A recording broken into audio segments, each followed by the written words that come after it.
Oh no, this is inaccurate. DPS is equal to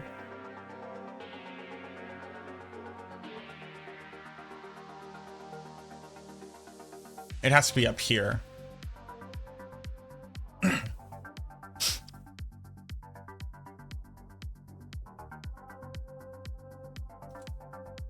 DPS is actually equal to damage multiplied by attacks per second over time.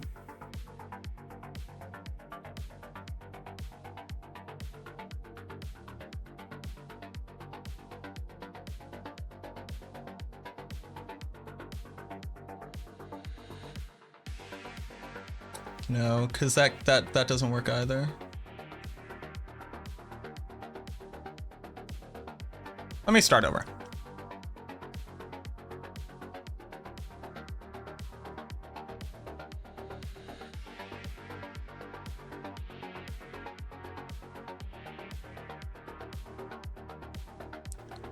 No.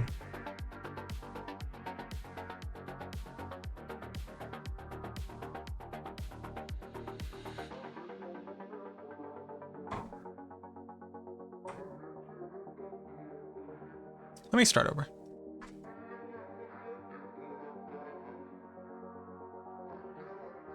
Just what is happening?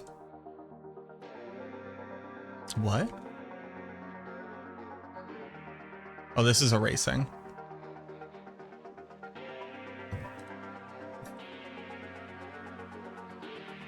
Okay, let's start over. Okay, I got it. I got it.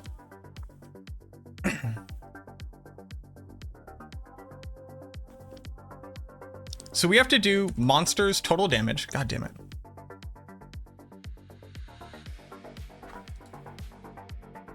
We have to do monsters total damage. And this is equal to monsters total life.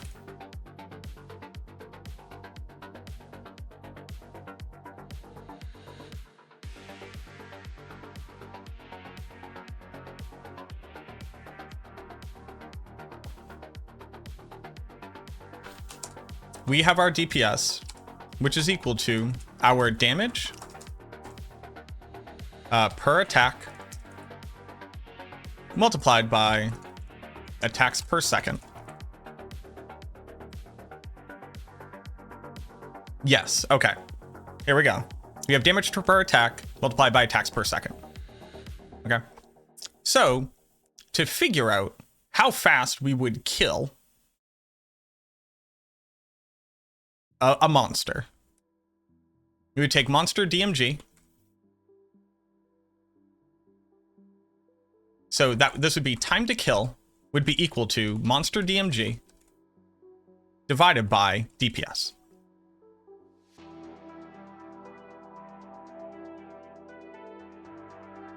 Which is equal to monster's total life divided by damage per attack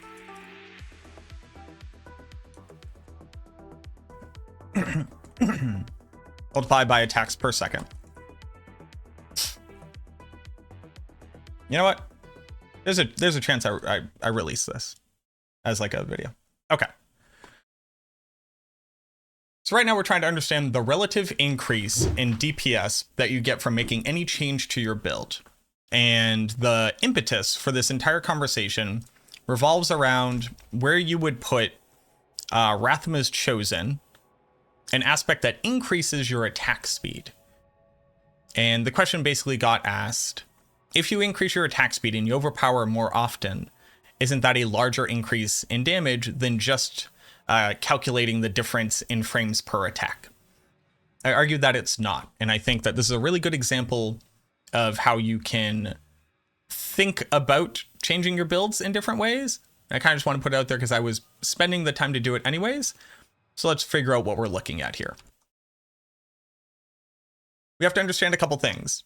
A monster's total life is the amount of damage that we have to do. We don't have to do more damage than that. We do have to do more than less than the monster's total amount of life. Meaning that if a monster has 100 hit points, you have to do 100 hit points worth of damage to kill them. Doing 200 hit points is not more efficient than doing 100, but doing 50 damage per attack is less efficient than doing 100. So when we talk about a monster's total life, we're going to indicate this as monster DMG. This is a total amount of monster's damage that needs to be done. When we talk about DPS, DPS is a very straightforward concept, but it is the damage of your attack multiplied by your attacks per second. So if I attack once per second, my DPS is equal to the damage of my attack. If I attack twice per second, it is 2 times my damage per attack, etc., etc. That one's fairly simple. When we talk about time to kill, TTK, TTK is how long would it take me to kill a monster at my current DPS. So that's equal to MDMG divided by DPS, which is the monster's total life divided by your damage per attack multiplied by your attacks per second. Very simple, very straightforward. In case people have never really thought about it, that's just like the very boiled down version of all of this. So now let's start talking about the things that you can do to change these DPS numbers or increase your damage, be able to get to the same thing. So in this example, let's just say that we don't know our time to kill, and the monster is going to have 1,000 life, and my DPS currently is 100 damage. That's going to be equal to, hold on. So for this example, let's just designate that DMG is equal to 1,000. Let's also just say that my DPS is equal to 100. And let's say that my damage per attack is equal to 10. Let's just say. And that my attacks per second is equal to 3.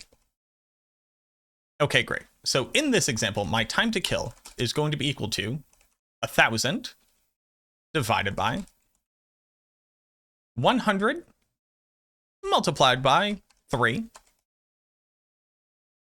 which is the same thing as saying 300 here. So this would be time to kill is equal to 1,000 divided by 300. And that is 10 divided by 3, which is basically 3.33 seconds. The reason why we're left over with seconds here is because monster damage, its unit is damage. Our DPS is damage multiplied by attacks per second. When you divide by a thing, you flip it over to the top. So we end up with 3.33 seconds because seconds is the only unit that is left in the equation because damage will cancel out.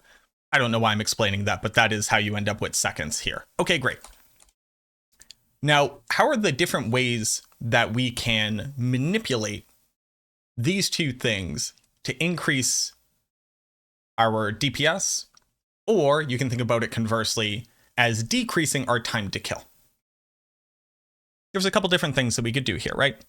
We have the monster's total life. This is not something that we can manipulate. The monster will always have the amount of life that it does. The monster's life scales based off of the content. But there's nothing that at least the Necromancer, and realistically any class in the game, can do to change how much monster's total life is without applying damage. So the only things that we can actually change is the damage per attack or the attacks per second. So you can either do damage faster or do more damage. Now, interestingly enough, because these two things are completely equivalent in our calculation here, changing either one of them by the same amount comes out to the same effect. Let me go ahead and show you that. So if I need to do 1,000 damage and my DPS, and I don't need to put all of it here, but my DPS is instead doubling the damage per attack. So instead I do 200 damage times 3. I've doubled my damage. Then I should expect for this to take half as long, right? Fairly simple. If I double my amount of damage and I'm applying it over the same amount of time, it should take me half as long to be able to kill the monster.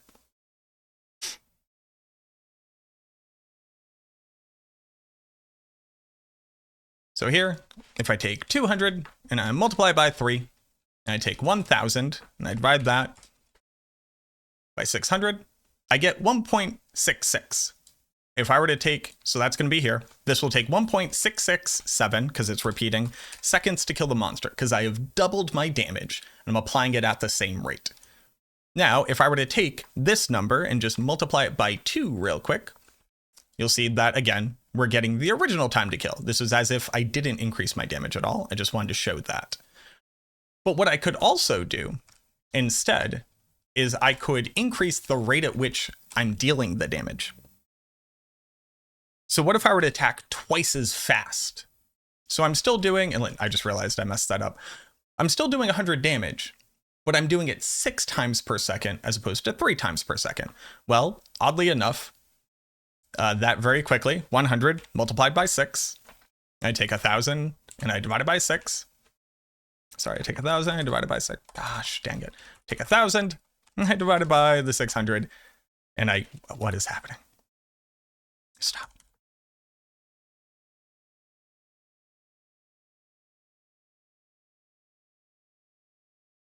That was rough. So if I were to take my 1,000 damage and I were to divide it by 100 multiplied by 6, or 600, I would come out to the exact same effect, right? So boop, boop, boop, boop, boop, boop, boop, boop, boop, 6 seconds. Great. So I can either change my attacks per second, or I can increase how much damage I'm doing, and I will come out to the same thing. Easy peasy, right? But now let's talk about the example of the overpower. I overpower once every 6 attacks. If I overpower faster, is that different than just increasing the damage that I do when I overpower? Are these two things different in some meaningful way? So let's say that I am attacking 6 times per second, because that's how many times we need to attack for Bloodlance to overpower. And let's say I do 100, 100, 100, 100. Well, now I need bigger numbers. So we'll just say that the monster has 100,000 life.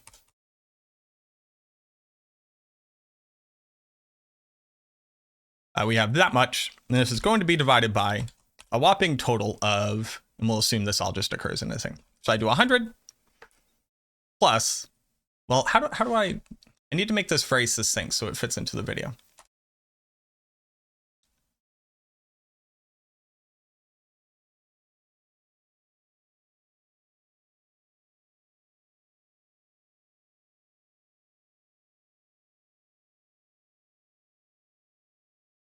So regardless of continuing to explain this thing as per a video, McKenna, do you understand why, has this not already gotten you to the understanding of why getting to the overpower faster doesn't matter?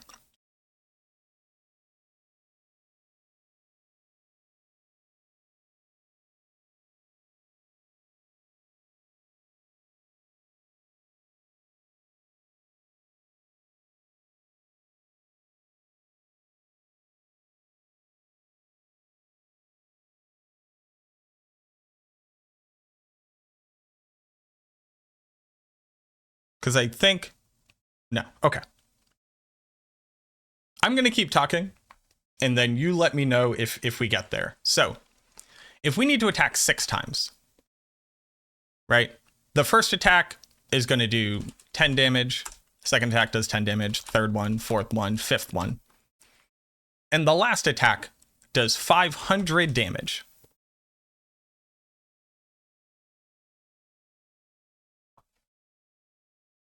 Right?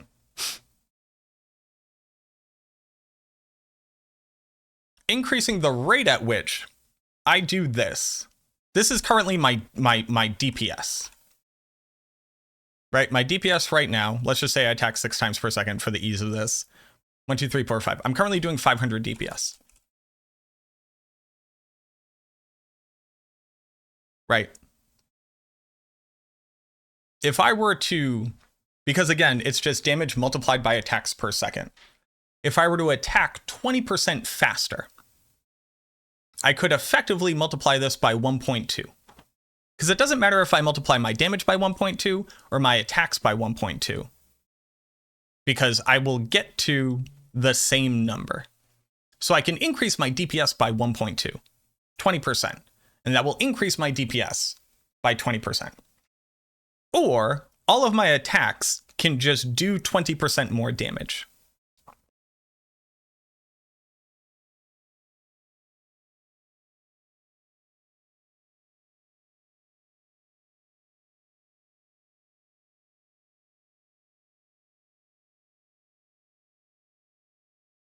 If I do 20% more damage per attack,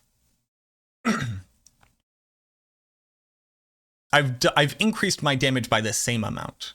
So Edgemaster says increase my damage by 20%.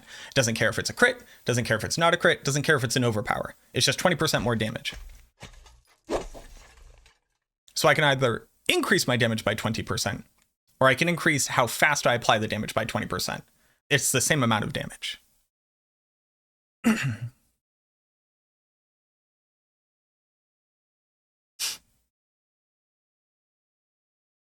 But Bloodlance only multiplies overpower and Rathma all DPS. Right, so Rathma's is all damage. When you're trying to calculate what your damage per Bloodlance is, your damage per Bloodlance. Okay, so maybe let's back up a couple steps, because I think that there's a key thing missing here. When we are talking about Bloodlance's damage, we are already assuming that we do not take the full value of overpower to calculate average damage. It's not a per cast thing. Exactly, it's a per rotation. Because my non-overpower damage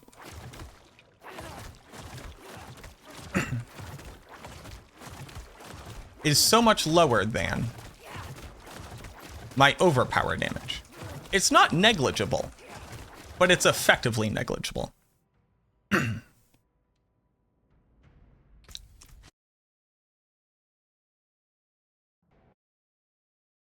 So when we're looking at the thing, when we're doing what's my expected damage per second on Bloodlance, you are calculating it as if you average out the damage of the overpower across all the attacks.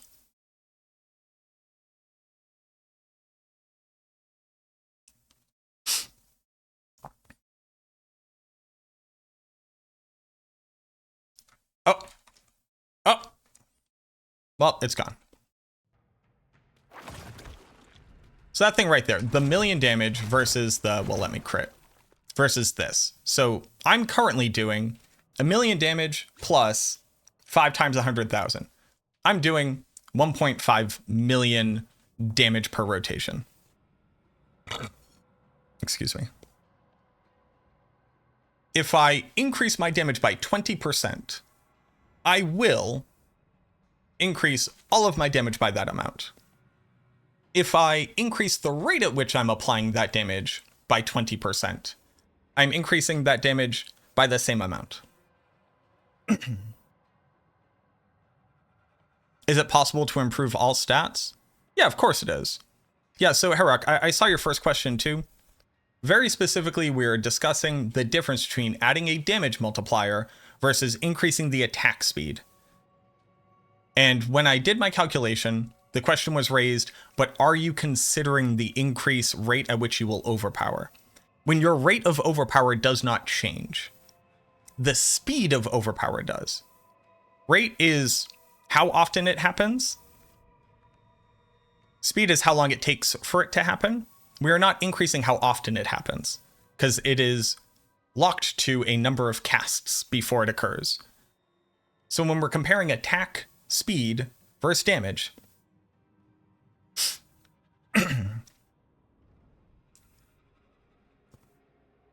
do that math for 100k hit and a mil overpower with double attack speed versus double only overpower damage.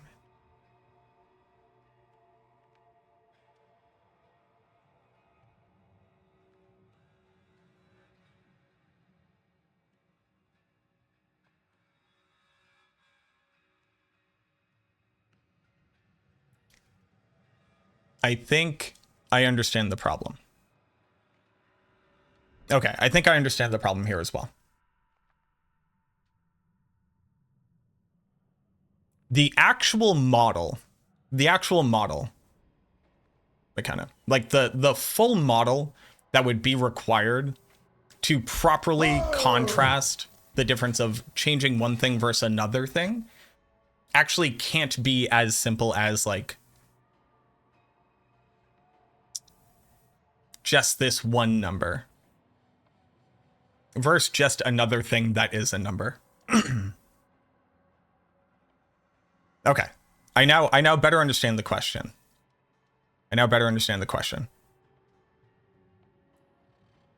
The question is, when we're specifically talking about Banishlord's Talisman,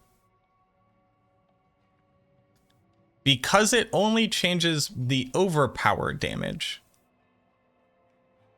is it not inaccurate to make it a direct one-to-one comparison? And to that question, sure. When we're thinking about a Bloodlance build, hold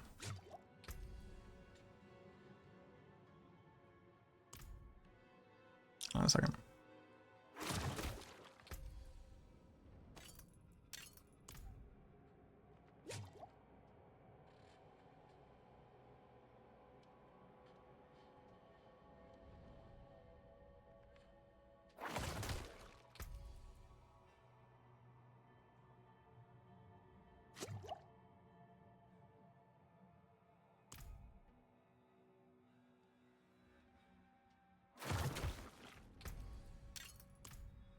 Hold on.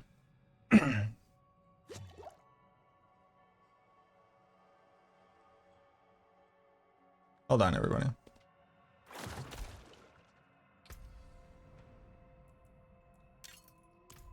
Well, now we're testing stuff.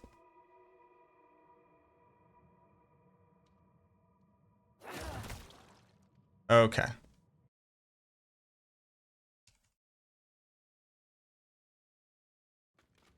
Okay. That's better.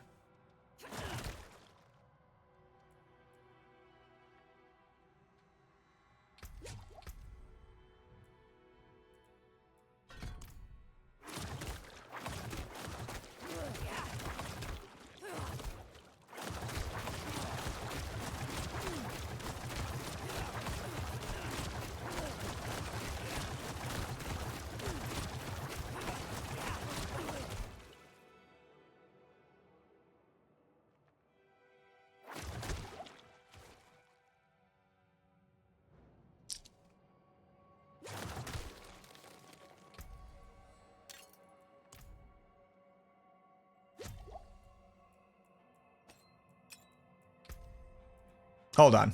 Sorry. We now need to make sure that Banishlord's Talisman is even working. So that's what we're now doing. And then I will get back to the question, I promise. I won't just abandon you.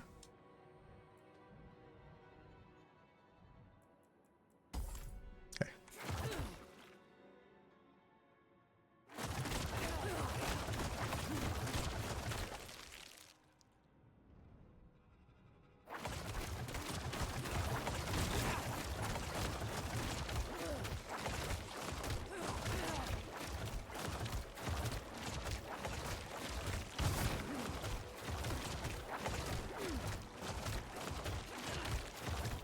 Nice.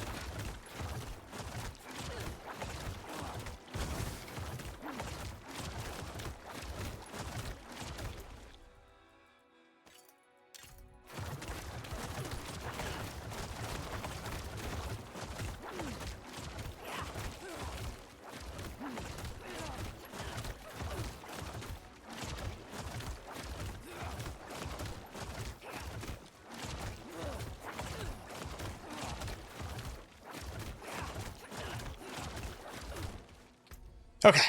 All right. I now feel better. Okay. So, yes, that statement. Isn't it technically inaccurate to only compare the overpower damage against just a straight up increase in all of your damage? Sure, absolutely yes. If you notice while playing Bloodlance, we do other damage. No question, we absolutely do other damage. The other damage is on a scale or factor of like 1/10 to sometimes like 1/20 of our total damage. So on a small scale, on a single rotation, the difference of like not including the first 5 attacks for the 6th attack's proc does change the relative like value of these changes. No question. The major issue is that it ignores the entirety of the rest of the system that is in place, right? So it's not just that we only overpower once per rotation. We overpower multiple times per rotation. Every time that we overpower, you take out non-overpower damage from the calculation and you add in overpower damage to the calculation. So here I would overpower and then not overpower and then not overpower and then overpower. So in the same 6 attack frame, I'm now overpowering twice. I'm doubling how much I'm overpowering. I'm decreasing how much I'm not overpowering by 20%. Then you also include like the blood orbs that get formed, right? So I have like overpowered and then I will overpower again. And then when I eat the blood orb, I'm going to Rathmas more quickly and then I'm going to overpower more again. That time I overpowered twice. Why did that Bloodlance fly out towards me? Oh, because it's Gorquils and it's trying to find a target. So the whole purpose of the build is actually to overpower as many times as possible, making our non-overpower damage much less impactful. So we get to a certain point with all of this that when we are like truly considering the damage output of the build, since normalizing the rest of its damage while slightly impactful is not something that you can realistically accomplish. And the multipliers for the overpower damage is so much higher than the non-overpower damage that the total equation has to become so large and has so many more instances of overpower versus not overpowering that the non-overpowering damage becomes effectively irrelevant. So when we're comparing multipliers for the build, my approach has always been from the consideration of the overpower, except for this season when additive damage should be as normalized as possible.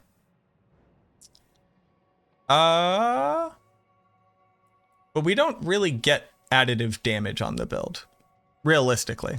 Where do you get additive damage? That was kind of the whole thing that we got to.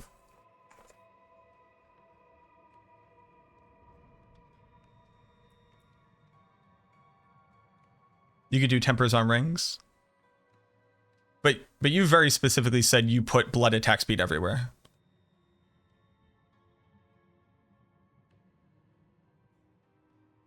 With Starless Skies and no essence issues, 1/10 of your DPS seems relevant.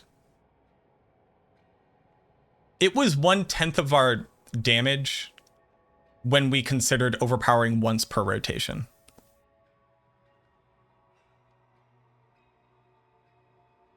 The whole thing that I just explained is that we actually intend to overpower multiple times per rotation. So at that point, your non-overpower damage becomes... So if it's... What was it? We do 1.3 million versus 78,000. So 1.8 million divided by 70,000. Or I'm sorry, 70,000 divided by 1.8 million is 3% of our damage. Now, if we were to assume that you had to hit that 5 times, it becomes 20% of your damage. But what if instead it was 70,000 divided by 3.6, because I actually overpowered twice. Oh, God damn it.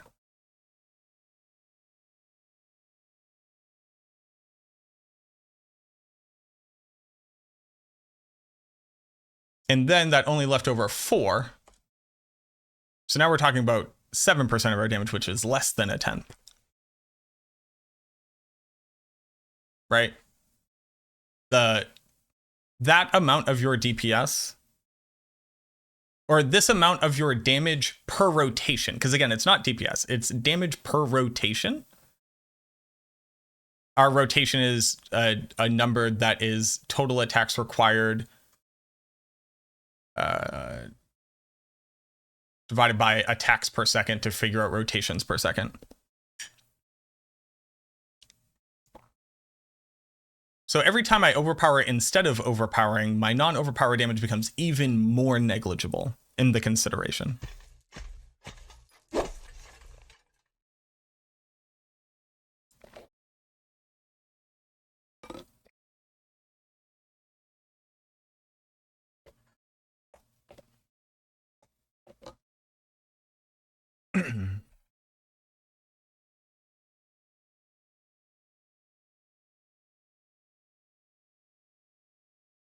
So to me, to make the calculations fairly simple,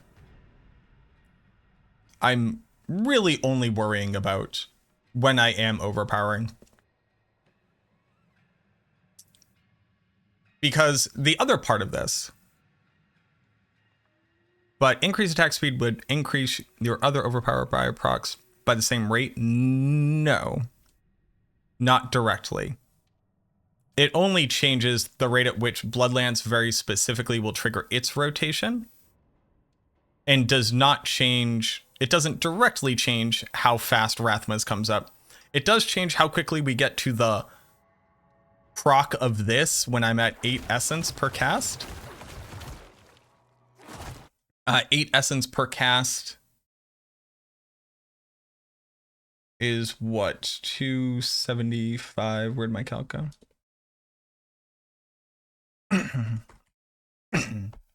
34 casts. So you take that and you could cut this down to expected overpowers per rotation to determine the increase in damage that way.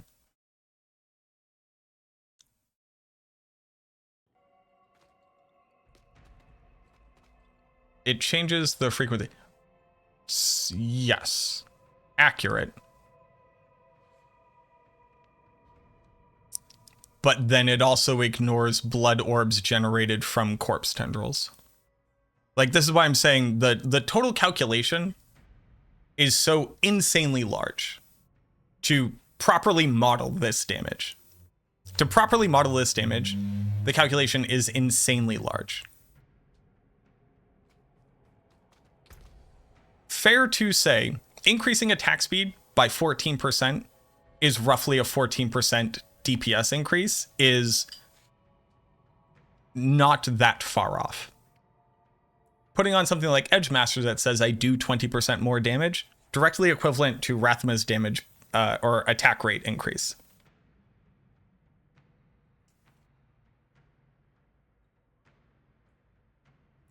So then the question becomes, is it fair to do it with Banishlord's Talisman? And my answer to that is, yeah, it's fair. The difference that you would get by properly modeling it versus just comparing it as a one-to-one, because, like, you know, we were talking about a double passive amulet. Okay, to model that, I also have to take a total data set of expected healthy uptime and the overpower uptime and just the blood uptime while also healthy, and then take that and model that to create a number. Or I could probably just one-to-one compare the multipliers and come out to a fairly accurate representation of the relative change in strength in the build. Are Corpse Explosion skill ranks important on Blight? No, not at all. I'm going to turn this music back on. It's music time.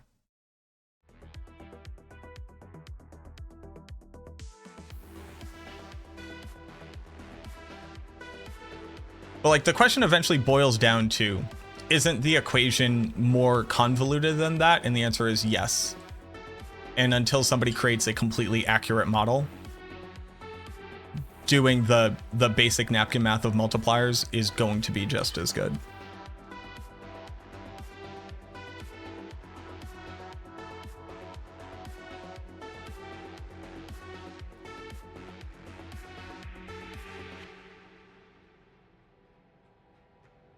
Masterworking crit tool that lets me know what number my crits will be. Not yet. Or somebody probably has one, Retribution. I don't have it.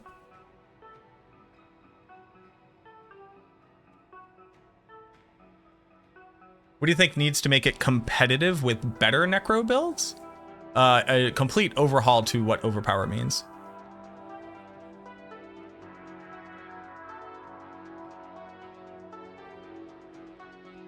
Would amplify damage be better? No, not at all.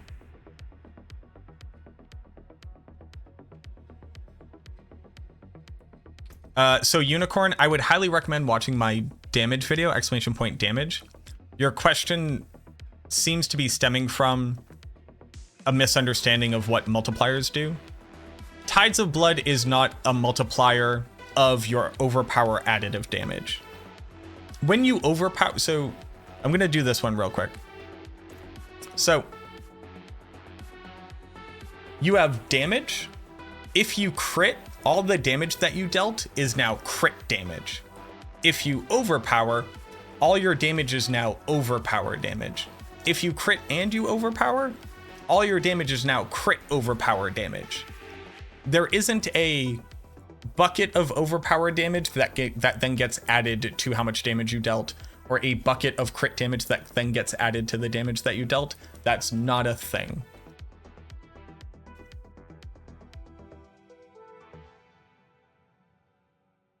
Do you ever drive old school Hondas? No, I've only ever driven Honda Civics from 1997 forward. Do I mind elaborating on why overpower sucks? Yes, because it only applies every once in a while.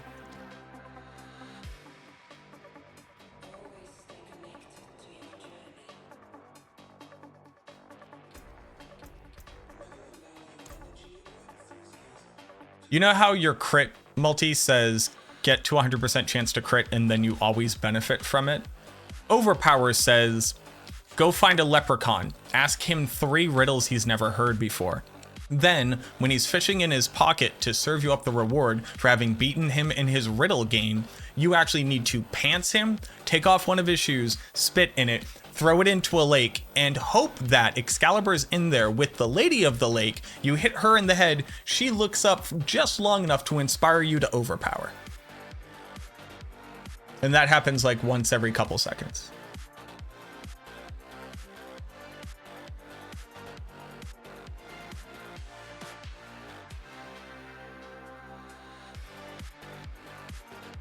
That's why.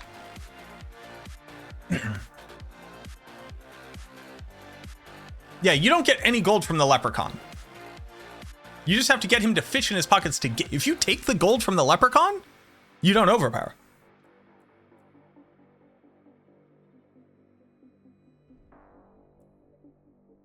Like, that's the problem with overpower, basically.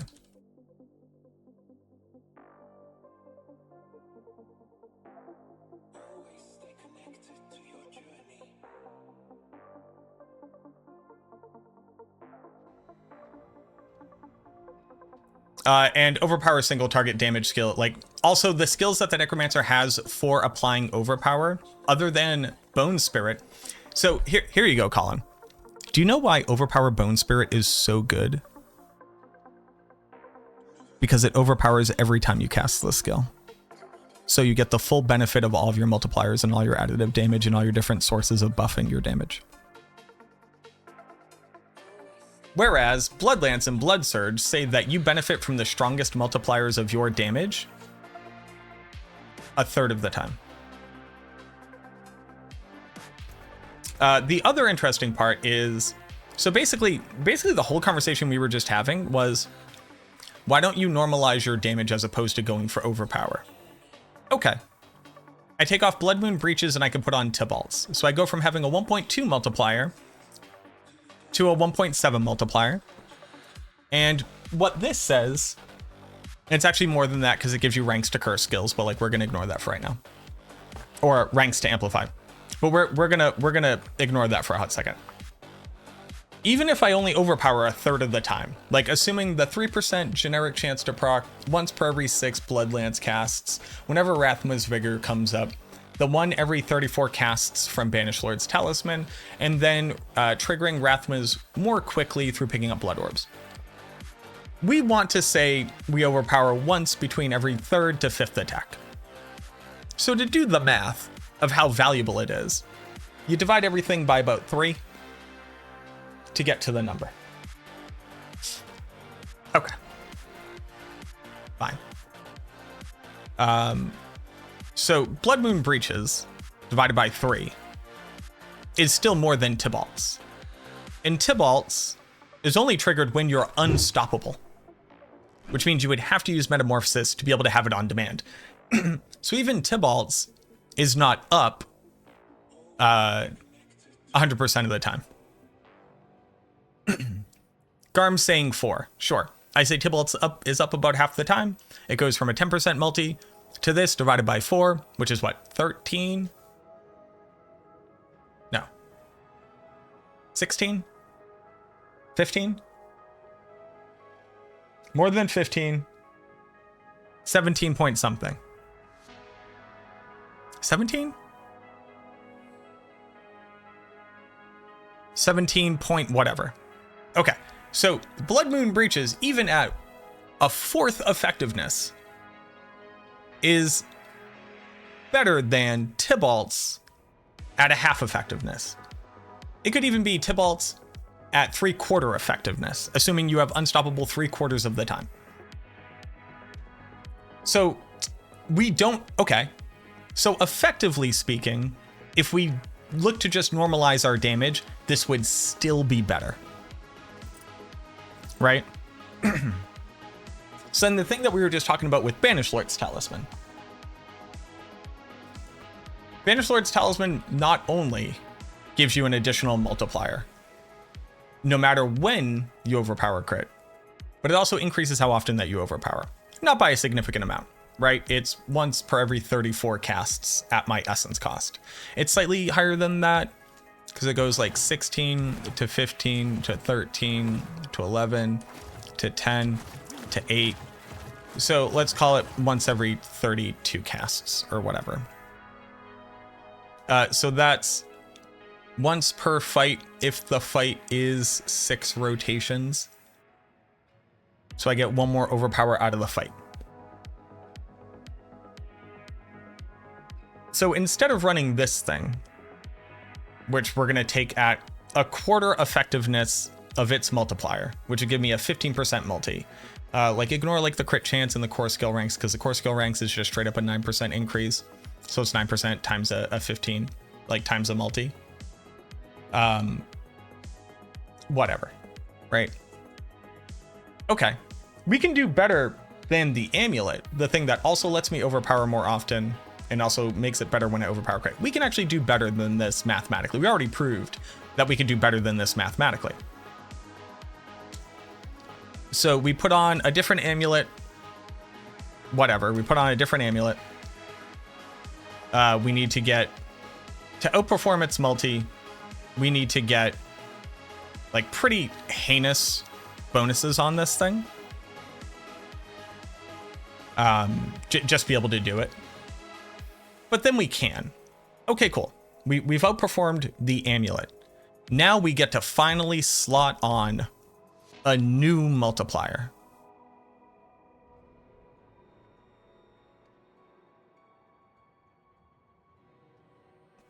What multiplier do we put on the build? We could put Sacrificial on. Sacrificial is a 31% multi for the build. Pretty valuable. Or we could put on Edge Masters, which is a 20%. Now that Sacrificial is actually good, now we have a 31 multi to put on here. Okay, great, awesome, sick. We did it.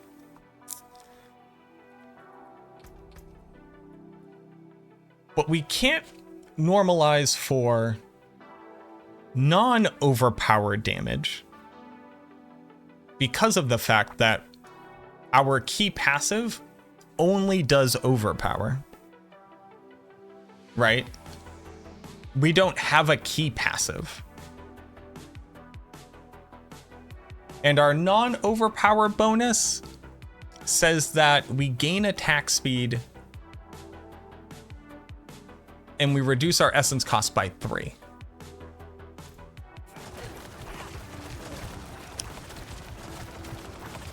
I'm at infinite essence, right? I will never run out of essence. So the essence cost is nothing. I can also almost cap my primary attack speed bucket. And the difference between my current attack speed and plus 15% attack speed would be equal to, very roughly here,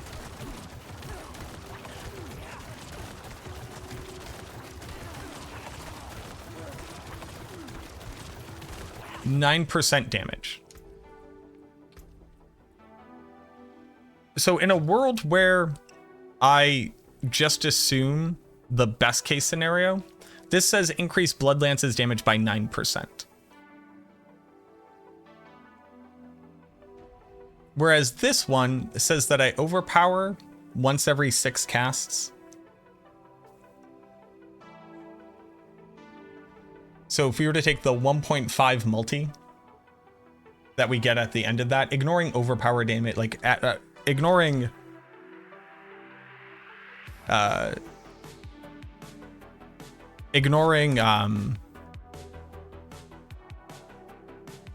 can't I talk? Ignoring the additive damage, just the multiplier. If I were to divide it across all of the casts of Bloodlance, this is an 8% damage increase just for allowing it to overpower. So these two things are equivalent in value. And this is best case scenario here, and this is worst case scenario here. So normalizing for non-overpower damage, like going for non-overpower damage, even just based off of this one thing, is worse than not. Is worse than overpowering. Okay. This thing also naturally feeds into this.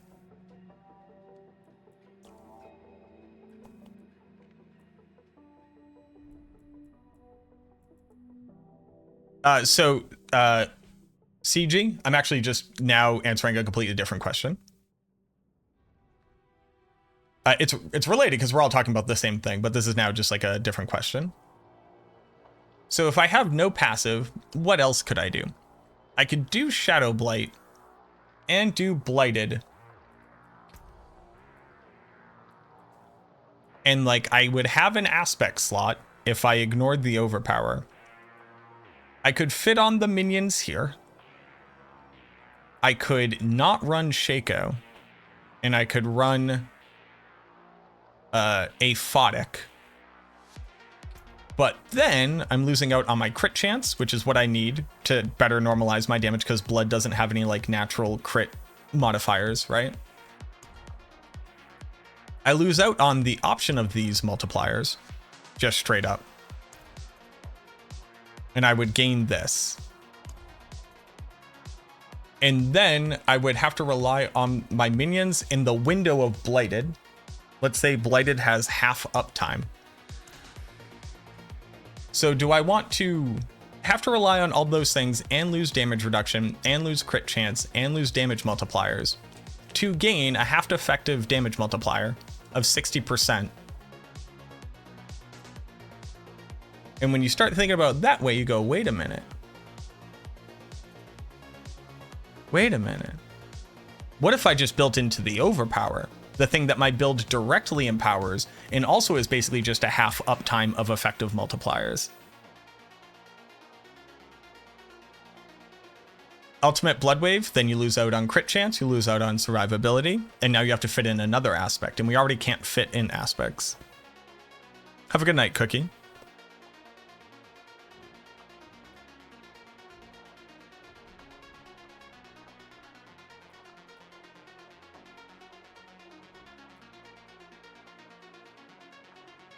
So overpowering is Blood Build's best option for consistent, targetable, and direction, like ability to be directed and controlled damage bonuses, it just sucks. Like, it's just bad. But it's a thing. You can do it. It's the best option that you have for doing it. It is just bad. Like, that's the problem. Also, you would lose out on you would also lose out on your other multiplier.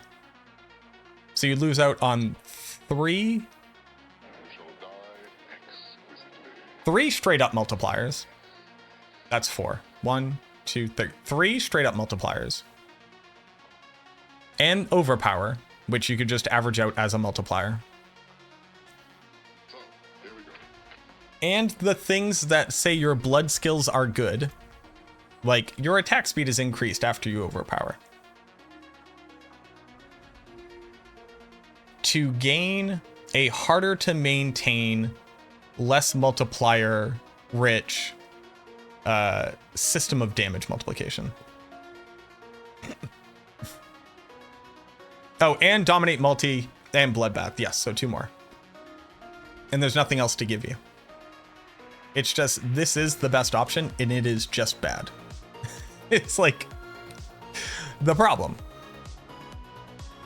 And normalizing your non-overpower damage is just like not good enough.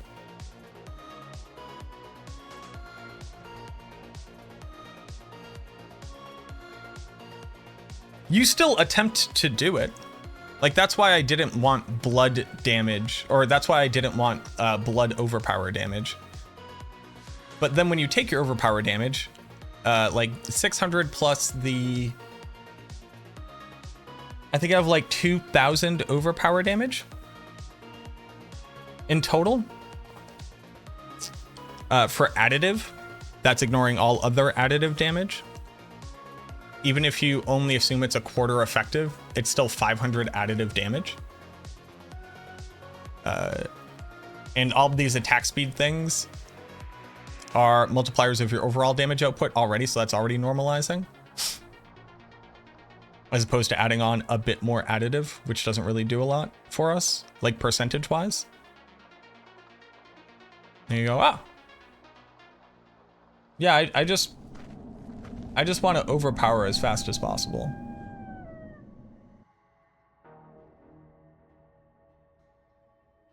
Would Embalmer what's sacrilegious? No. Embalmer is straight up trash. Like, people, we try to use Embalmer every once in a while, and then you realize that it's a 30% chance of generating an orb. So you assume that it won't happen the vast majority of the time. And then it's once every second. So for 2 aspect slots, to fit Embalmer, I would have to drop Ring of Starless Skies. So I'm losing 50% damage multiplication and fixing resource cost, regardless of my attack speed, to gain a 70% chance to do nothing once per second.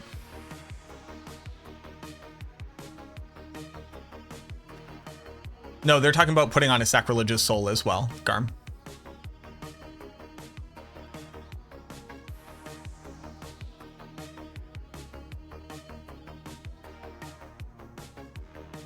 Blood Moon Breaches, best in slot. You can't afford to put it on gloves, so you have to put it on your armor. So you have to not run Shaco. And again, just to show you real quick, Shaco is a whopping 12,000 maximum life, as well as 4 ranks and 20 DR and cooldown reduction and resource gen. You know, ignoring everything else, it's like absolutely insane. So you don't want to lose Shaco. So you physically can't fit Embalmer. Unless you have the audacity to take off Banished Lord's Talisman just to run Embalmer on an amulet. And then it's a 45% chance to proc, which means that, again, once per second, you expect to not generate a blood orb the majority of the time.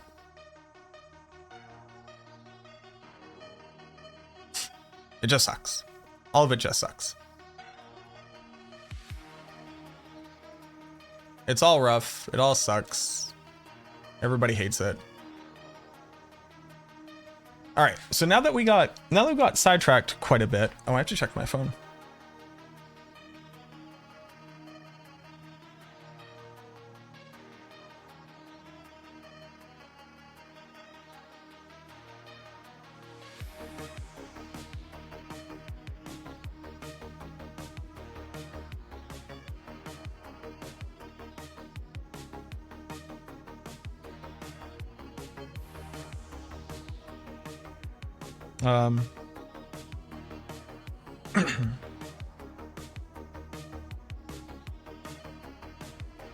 So what we were back to what we were gonna do is trying to see whether or not we can get better outcomes without using Banished Lord's Talisman, and what to put on this if we do.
What if this was...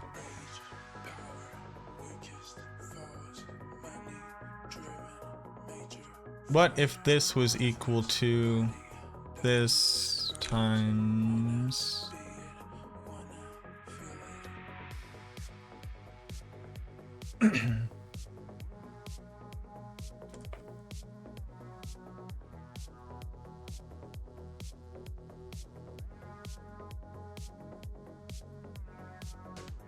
and this was equal to this divided by this.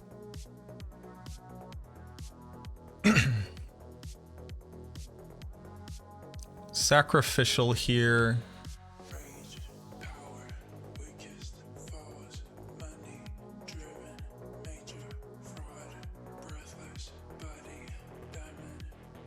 It's not sacrificial. Okay. So we're gonna try this with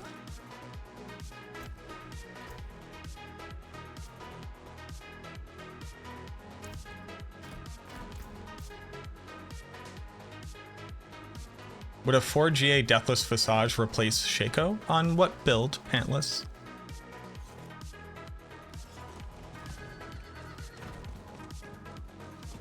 What up, Simon? We're not breaking anything. We're just playing Bloodlands to see how it goes. On Bone Spear?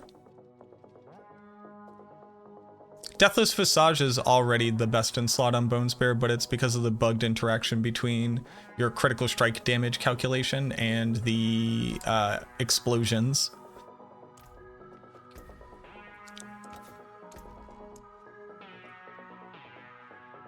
Rathma.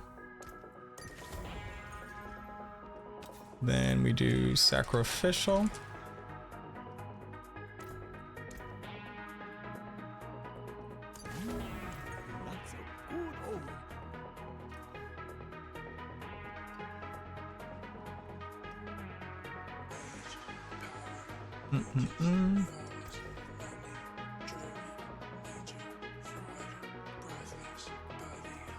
Then why do I have so much less maximum life?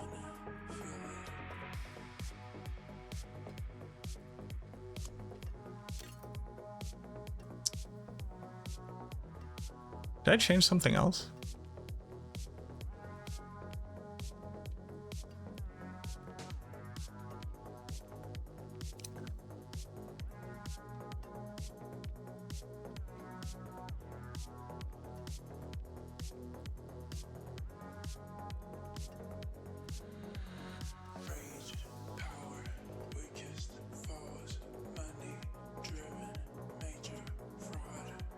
Didn't I have like 60,000 life?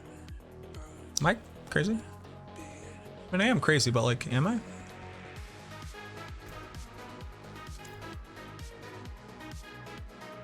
Yeah, I definitely rolled. Right. You are completely right. So now, what am I trying to roll here? Mobility?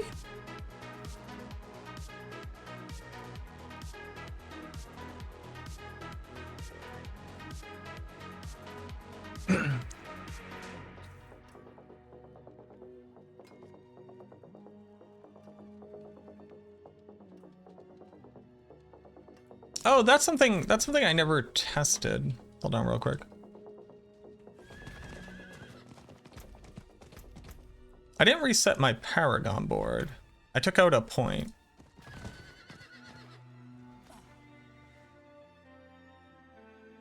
No flask. That's what I'm thinking. Something I didn't test.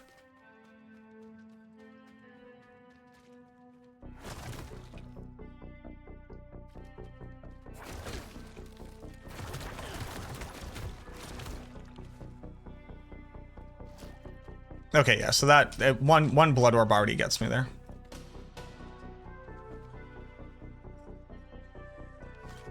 Garm, you've tested if you like quadruple over heal, right? You never get more than 1 proc per orb.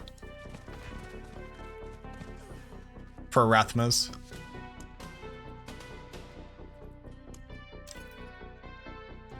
Okay.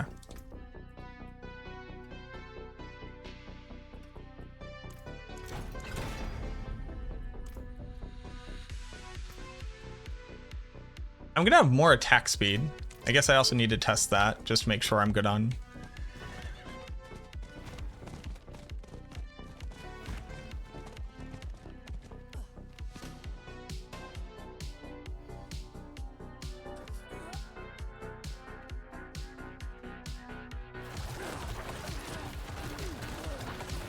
I'm good on Essence, even at this increased attack speed.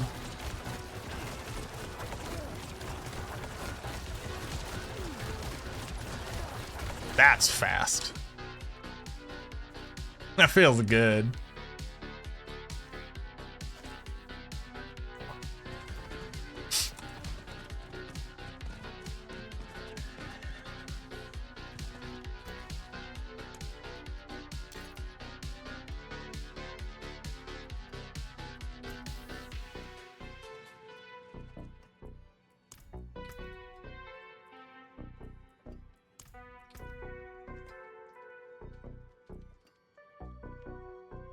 Ultimate cooldown?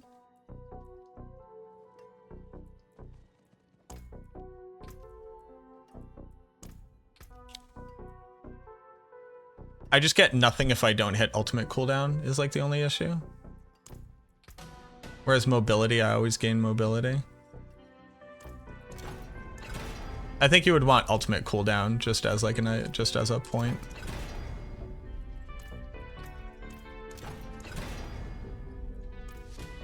And then I need to put an aspect on my boots.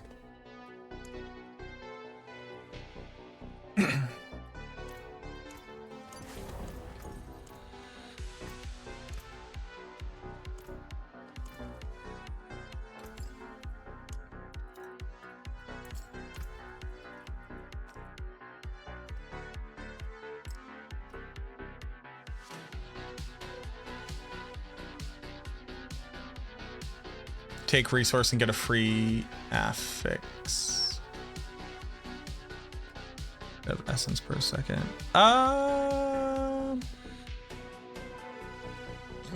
Excuse me. That would get me maximum life. It would get me maximum life on my chest, maybe. This is currently with 2 GA'd essence per second. I don't know how much we're gonna realistically get.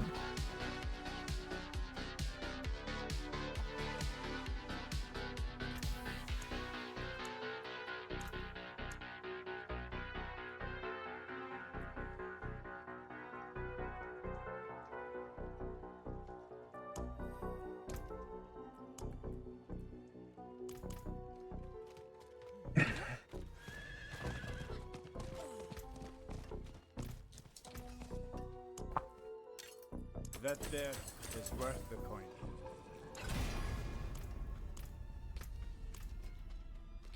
We could try to roll it just a few more times, just to see. Wow, exact same amount of attack speed. That's pretty cool.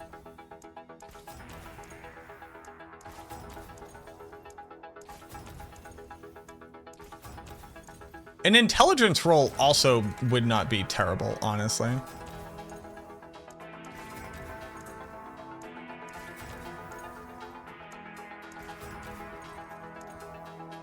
All right, we're good. All right, let's go test it out. Yes, on blood. What do you mean not on blood?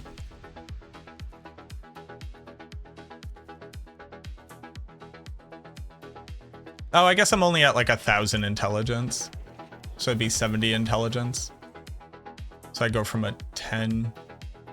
I'd go from an 11 to an 11.7. 11.7.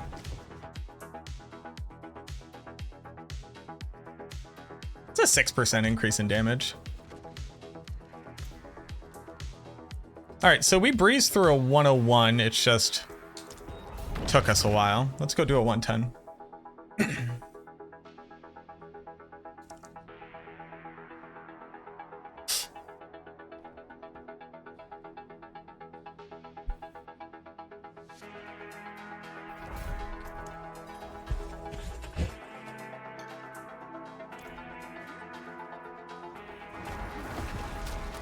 I immediately forgot what my buttons do.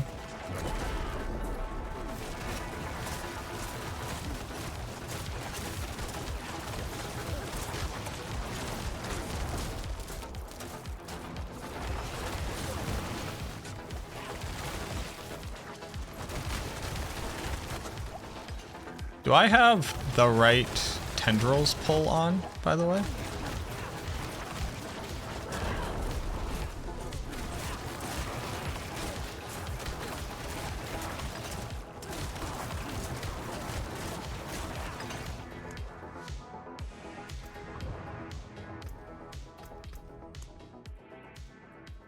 I do not. I need that. I don't need crit chance though. I have sacrificial on. I do not know how much things are worth in game. I would recommend going to Diablo.trade perks. Also, thank you for the follow. Like, I will not be able to tell you a number that matters. I would go straight to Diablo trade.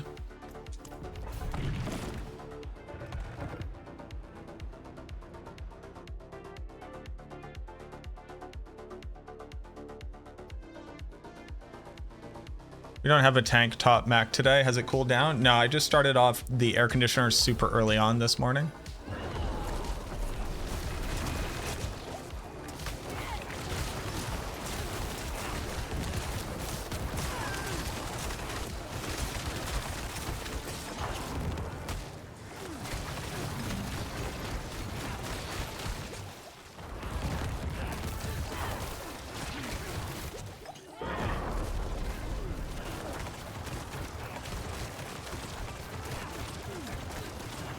Great.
Please die.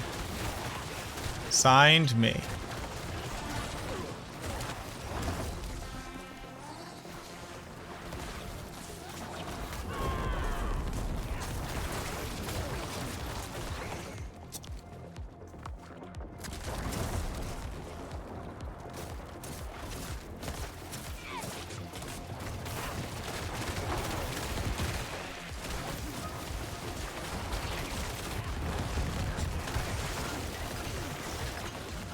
Please die.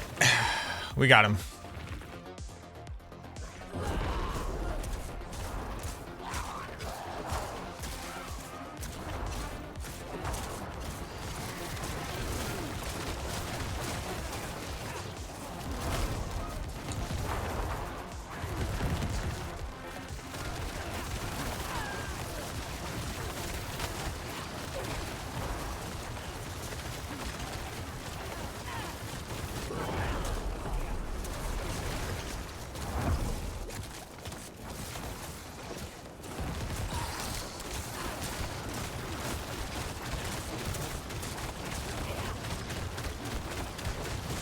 In live action roleplay, we call this lumberjacking.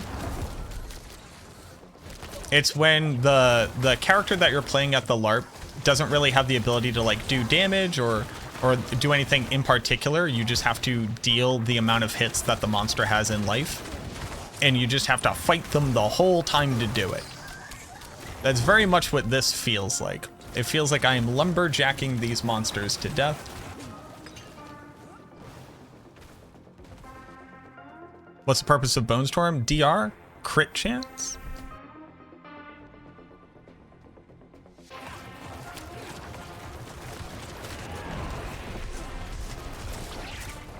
Because we have downtime on Grasping Veins at certain points.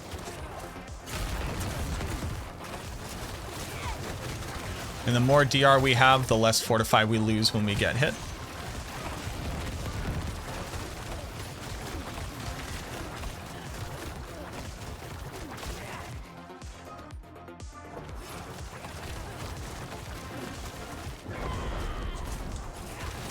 And theoretically, once we get back to the point of Shielding Storm actually doing something, there is a world where you could use that for Barrier Gem, which is also very good for uptime, although then you would lose the 20 DR from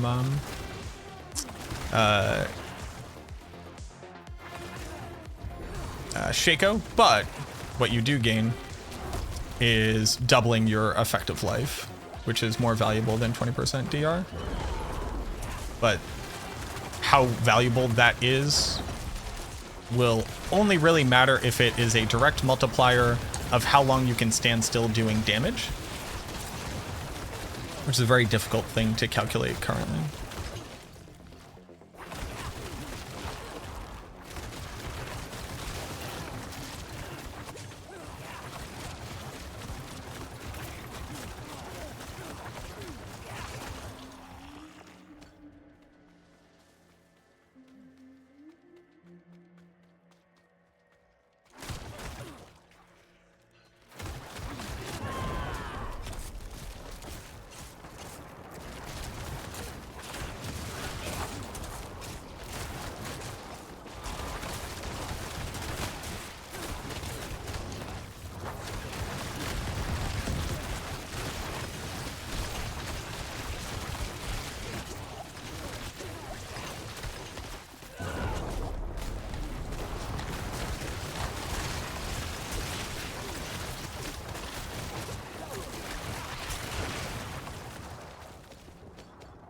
Nom nom nom.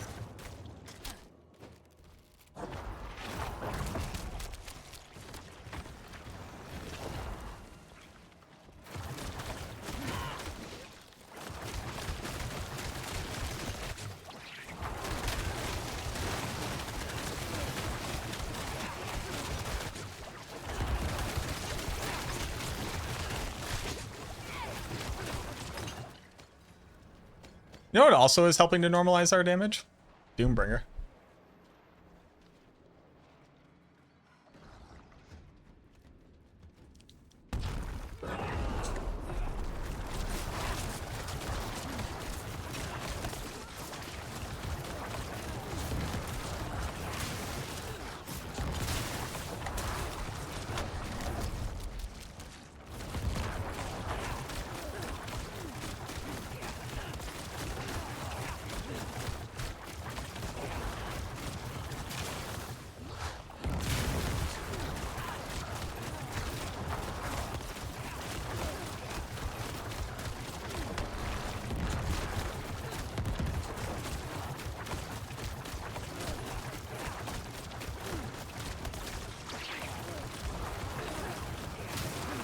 Can I just stand in this? I can.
Ah, all right, I can't take 3.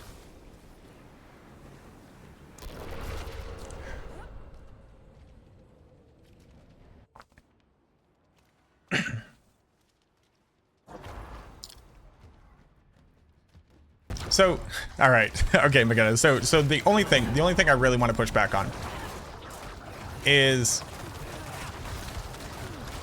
you do get that it is not more total procs. It is more procs within a restricted time span, but over the entirety of the fight is the same number of procs. That part at least is like concrete in your head, right? Dela, thank you very much for the 2 months. I appreciate that.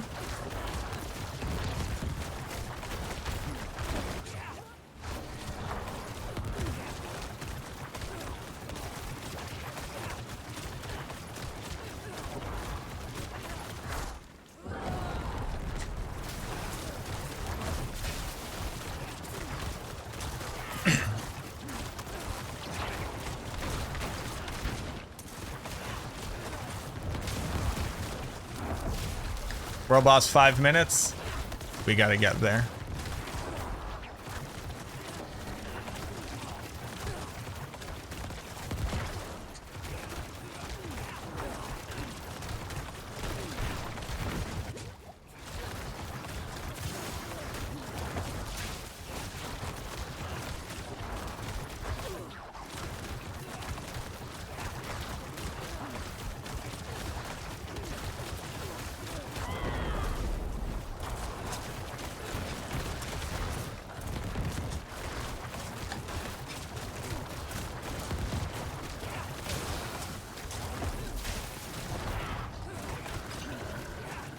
Don't worry, we're gonna get him.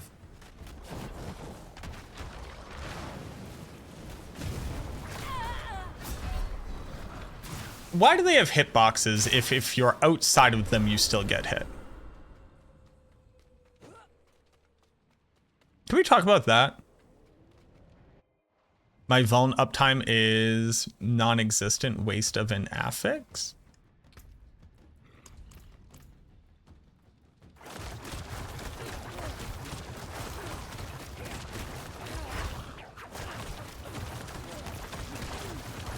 Let's see.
I disagree with you.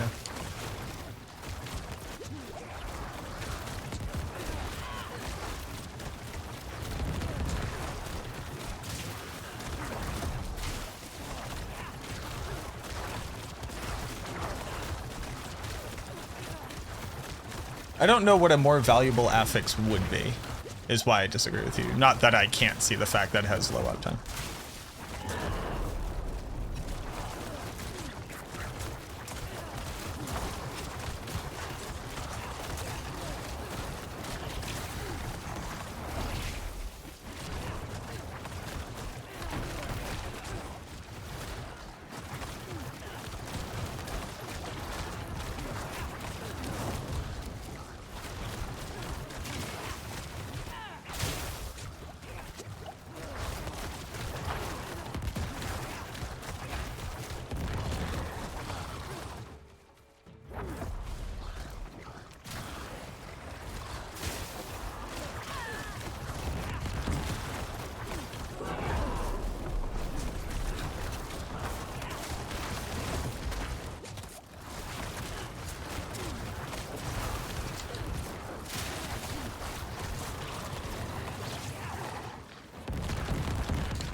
Actually, now that I think about it, Garm, it is the only thing giving me the Vuln multi ever.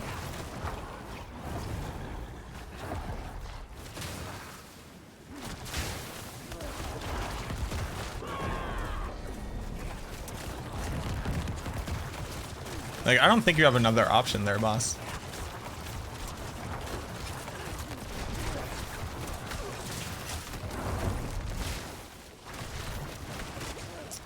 Yeah, so Lord Zir is supposedly dropping more items than other fights. So people are using it to farm items. We can go do one.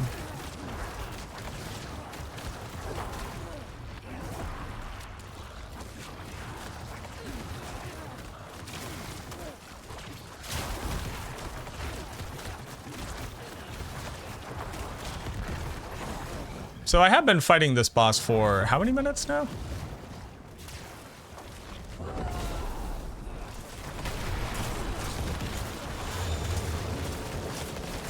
Tormented Zir.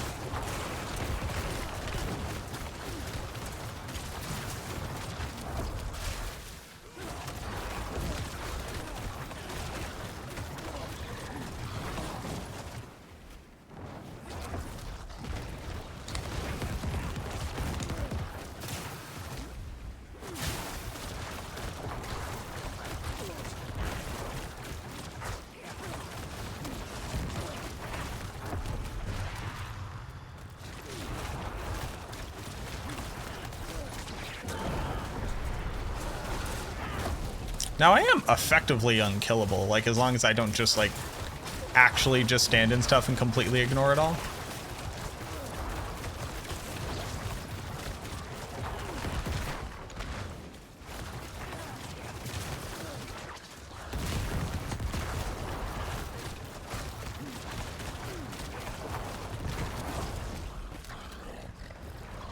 You would rather take an int roll than have access to the multiplier. I would not. I hard to disagree with you.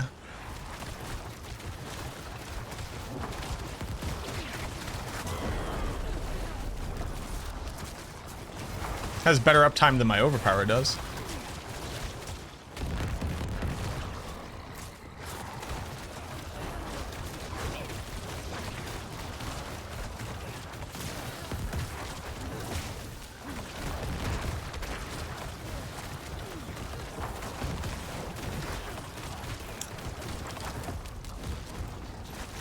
Yeah, I think you're a hater, boss. I think I'm having like fairly good uptime here.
All right. So let's try that again, but with Banished Lords.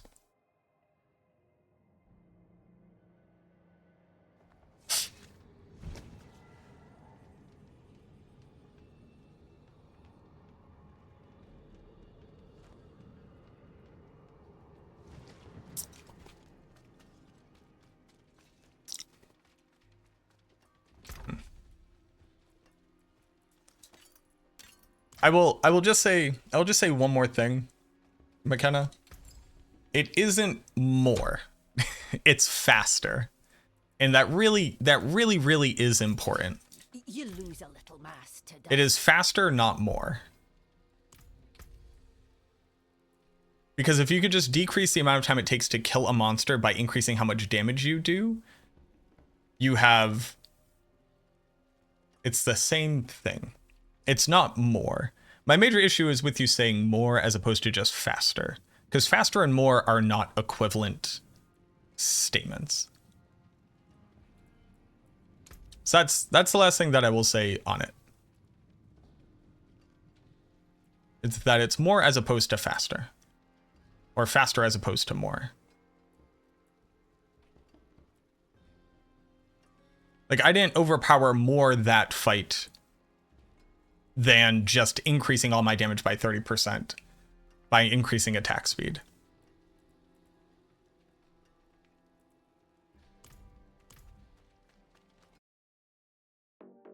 I will overpower the same amount of times. I will proc things the same amount of times. They will just happen slower.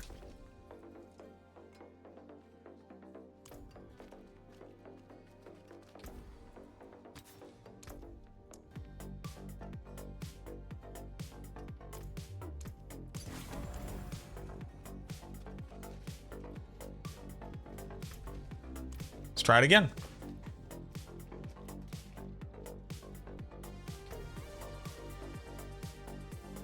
The groups trying Tormented Zero will reset groups in their locations if the GA and Uber drop rate isn't epic at the start. They reset the RNG in instance until the drops all stack up. Okay, Mo, thank you very much for the 3 months, and thank you for redeeming the Darkness. The Darkness has been redeemed. Hopefully a Darkness will stay redeemed. How many ranks to Bloodlance do I have currently? I currently have 15. So I'm sorry. Now it's not only Lord Zir drops more, but now we understand seed manipulation for better drops.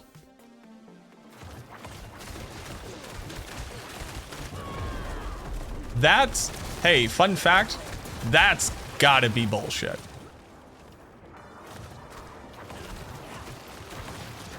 That ain't it.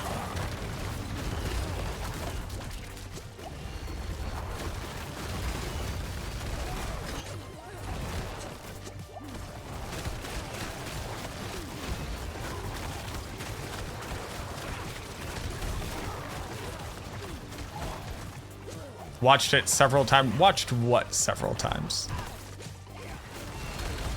Because like, so here's the thing.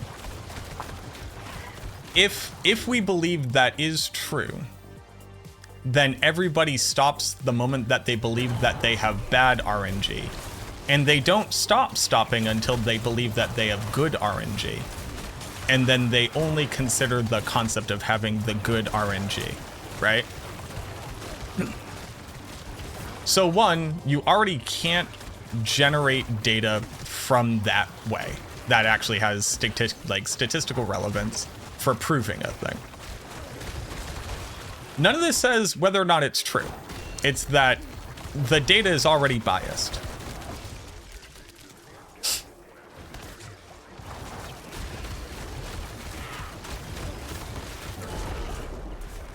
How many runs did they do when they believe that they have the bad RNG before they reset to look for the good RNG?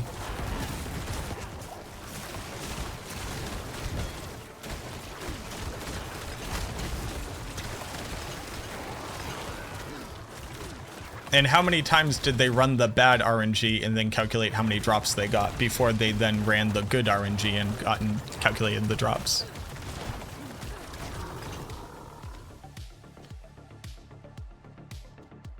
Are resistances messed up? Nope.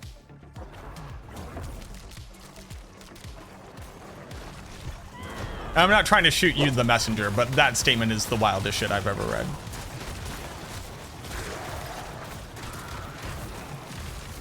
If somebody has, like, significant data to prove it, sure.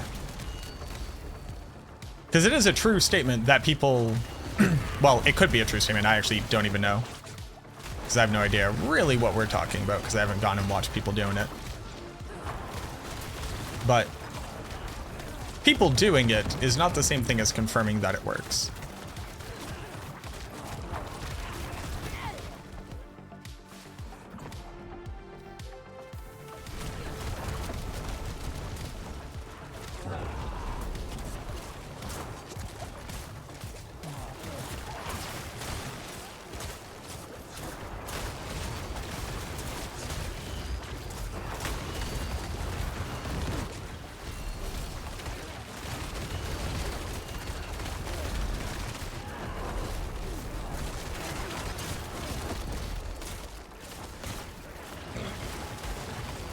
Yeah.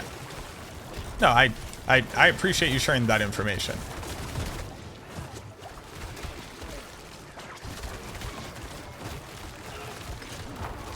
We got really superstitious this season, and I don't know what happened.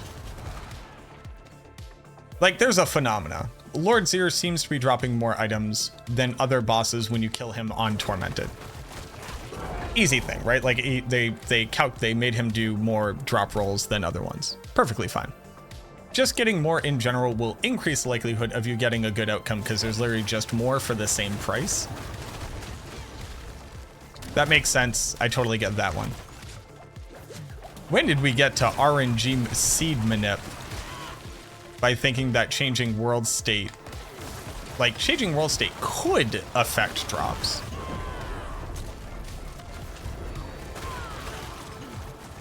But there's nothing to suggest over any, like, large sample size from our previous farming that was, like, true.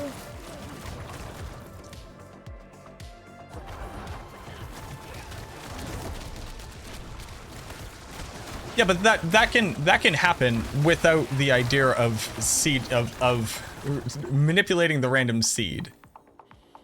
That can just be true that Lord Zir is currently weirdly overtuned.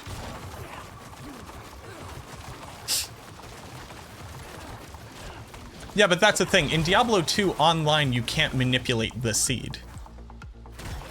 The only thing you can do is change the seed, but you actually can't force the seed to have certain outcomes online. Because the seed has to be has to be a constant, and you have to know the set of inputs to get a derived outcome.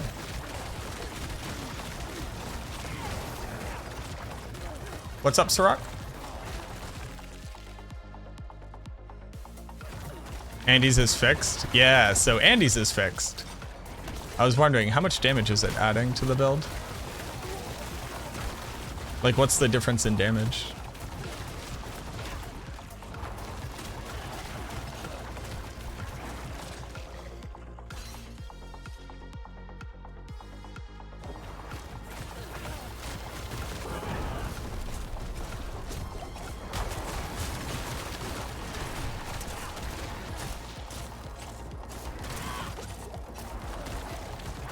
Doing over one build, then realized you didn't have retribution on.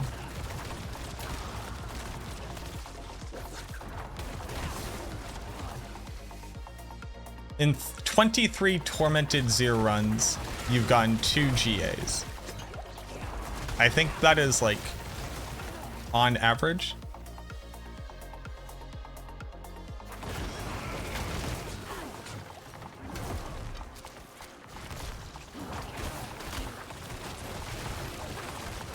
Well, what was DPS when you had retribution on, if you don't mind me asking?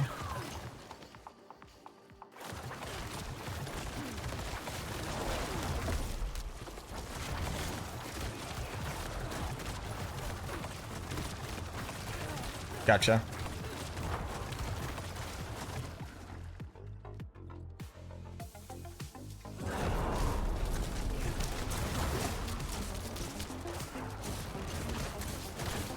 Yes, Blood Build's Blood Build's issues have always been single target damage until we were able to fight monsters that were weak enough where our single target damage was like good enough. And now monsters have enough life again.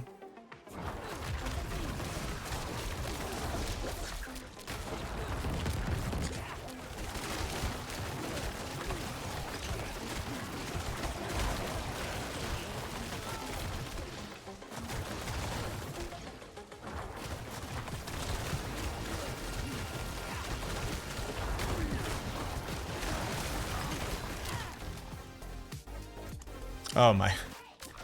Elixir ran out.